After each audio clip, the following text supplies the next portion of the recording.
Joe Biden's going to be in Pennsylvania today campaigning with John Fetterman. This is where, according to Dr. Clifford Chen, John Fetterman, who had a stroke in May, a couple days before the primary in PA, is fit to serve as a United States senator, but a former Biden staffer took this a step further.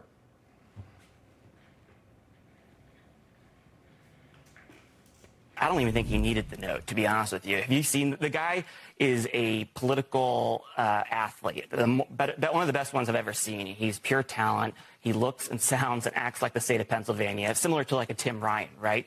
He is traveling all over the state of Pennsylvania and having, if rallies are a measurement of enthusiasm like the former president used to measure, this guy is holding rallies all over the state with huge numbers. He is a political athlete. He is a pure talent. John Fetterman. Okay, political athlete, pure talent. Let's JFK, Ronald Reagan. You could say Obama. Yeah. You definitely would say Donald Trump. Political talent, pure athlete, John Fetterman.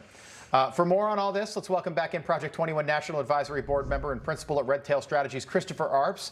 He's a political talent right there. Yes. Also, former principal deputy press secretary at the White House, Hogan Gidley. Hogan, the problem that I have with this is this doctor that wrote this letter in Pennsylvania, he also donated $500 to Fetterman's campaign a couple months ago. So maybe a conflict of interest here. Possibly. Look, I have a real problem with the analysis of this race nationally. You heard Michael Arosa there on television talking about Fetterman being an athlete. You guys mocked it off the top, and you were right to do so. This guy is completely wrong for the state. He is radical, like most of these leftist candidates on the Democrat side running for U.S. Senate in this country. Comparing him to Tim Ryan, also a leftist, a rubber stamp for Joe Biden in Ohio. These candidates are really problematic. And while so much of the national focus is on the Republican side and the candidates we put forward, I think it's the problems with the left that's going to end up allowing them to lose a stranglehold on the United States Senate. And someone like Dr. Oz peaking at the right time, someone like Herschel Walker peaking at the right time, as is J.D. Vance. These are the ones who are going to surge forward because they're addressing the issues the American people care about and the people in their states. The policies they want to put forward, it would only benefit those families. Whereas John Fetterman, for example, a real problem for the future of the state of Pennsylvania. Yeah, Chris, the problem I have with this is that his medical records were not released. What was released was a letter from the doctor, from his doctor, who Rob mentioned had donated to the campaign. In my mind, I'm like, this is a letter for my kids to go back to school after being sick. So this really is not his full medical record. Don't you think that we should see that, especially since Dr. Oz released his? I think we should. And boy, talk about that spokesman and taking one for the team. I think that guy deserves a raise to come up with the descriptions that he had of John Fetterman. Look, I said last week, and I think the real intrigue in this debate between Dr. Oz and Fetterman is, will Fetterman show up? What we've seen of him having to read closed caption questions, his delayed response in answering questions, I just don't think they can put him out there and trust that he will do a good job.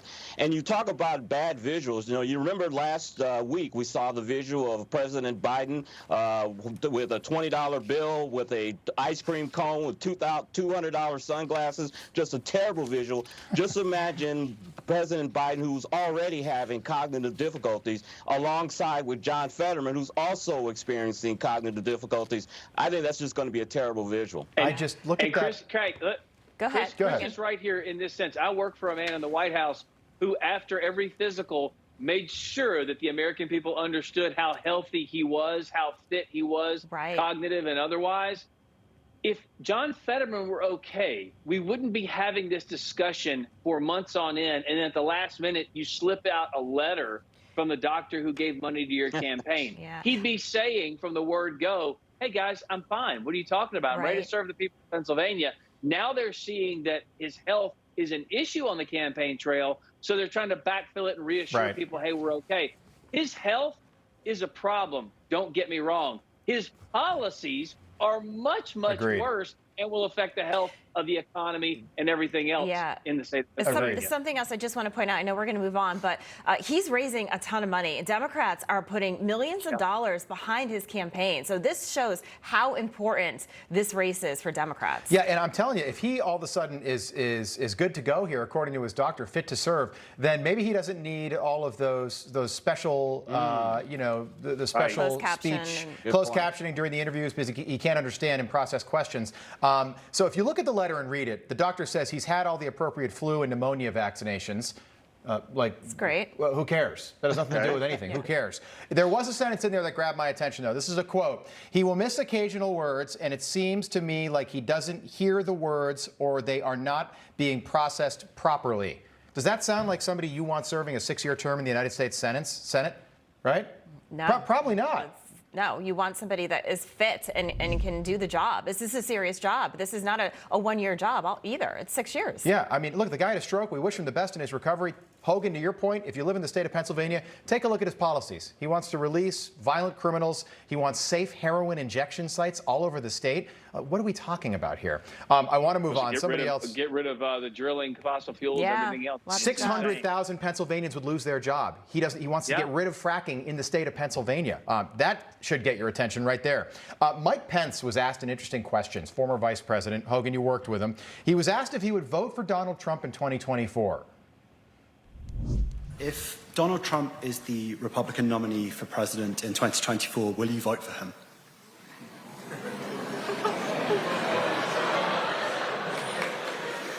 Well, there might be somebody else I'd prefer more. You know, what I can tell you is I have every confidence that the Republican Party is going to sort out leadership. All my focus has been on the midterm elections, and it'll stay that way for the next 20 days. Hogan, who would that be? Could that be Mike Pence? Wouldn't it be funny if he said Mike Pompeo? All right. Yeah, that's right. No, I was thinking of DeSantis in Florida. No, that's exactly right. And look, I think he played that answer in an interesting way because obviously the first thought is there may be someone he would prefer more. He probably should have led with that. The answer, of course, you don't want to get into hypotheticals here, so that was smart on his part and adept politically.